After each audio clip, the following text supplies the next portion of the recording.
Okay, page 11 of the scheduling notes, and this is section 4.2, and it is scheduling parameters.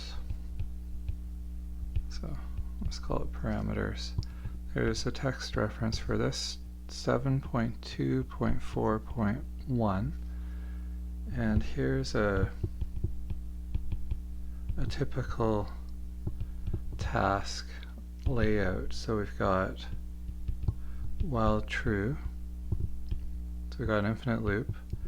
We are going to wait for an event. So this could, so for event, delay, etc. So it's going to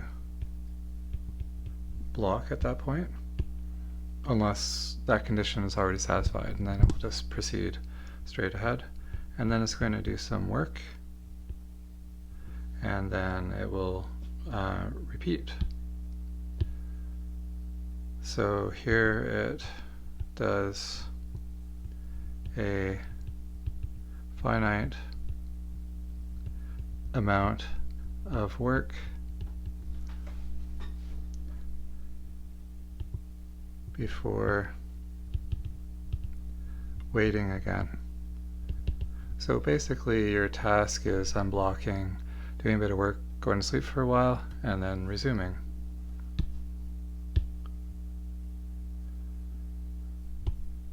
So we say that when a task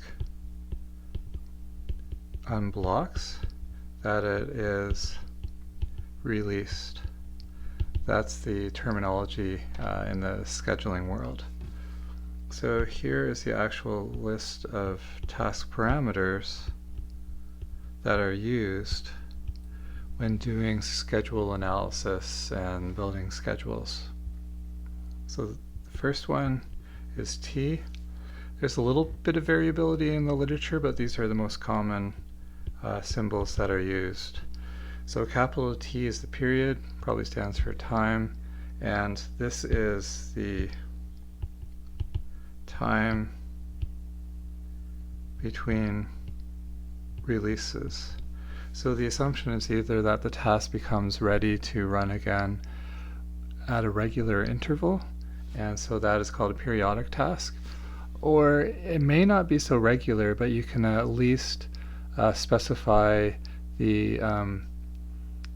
the shortest time between runs of the task, between it being released, and that can be used, and that's called a sporadic task, but it's treated the same as a periodic task. If a task is aperiodic, meaning that it's not predictable at all, then you cannot do scheduling analysis, and it's not something that you want to have happen in a real-time system where you're trying to guarantee schedulability. Okay, so next, C is the worst case execution time. So when you do schedule analysis and you're trying to prove that your task set is schedulable, you want to use the longest execution time, because if all the tasks are taking their longest time, that's the worst case. That's the hardest for satisfying deadlines. And capital D is the deadline.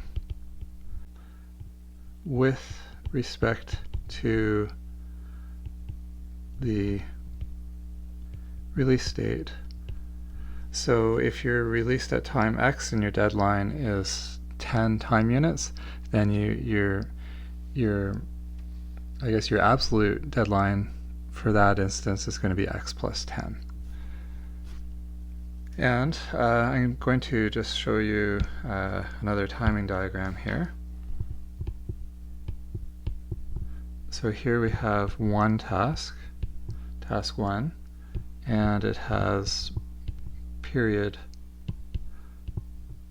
of 6, worst case execution time of 2, and a relative deadline of 4. Here is the timeline. We'll do 7 time units, and I'll number those.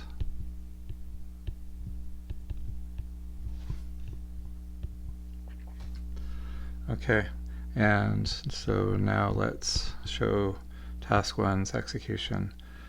So let's just say I'm not going to line this right up with 0.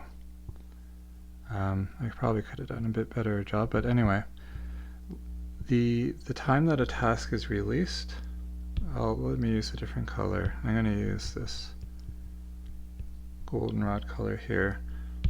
That is the task release date. So that's when it becomes ready to run. And then it's going to run, in this example, for C time units. That's its worst case execution time. And that can be evaluated either by running your application and measuring how long it takes using profiling, or it can be estimated or done analytically, which is better, but it's harder. Okay, so then it is released at time 0. I showed it executing for 2 time units. It needed to be done by time 4. That was its absolute deadline. I'm just going to say deadline. And its next release is at time 6. And so if it's the only task in the system, then it would start right away. Otherwise, it might have to wait for other tasks depending who has the higher priority. The schedule analysis that we're going to look at is going to assume that the deadline for every task is the same as its next release date. And this simplifies the analysis at the cost, I guess, of being more general. So our schedule analysis will assume that the relative deadline for a task is equal to its period. So it will be due before it's due to run again. And this just simplifies things. So for simplicity, the analysis gets a lot harder if you don't assume that.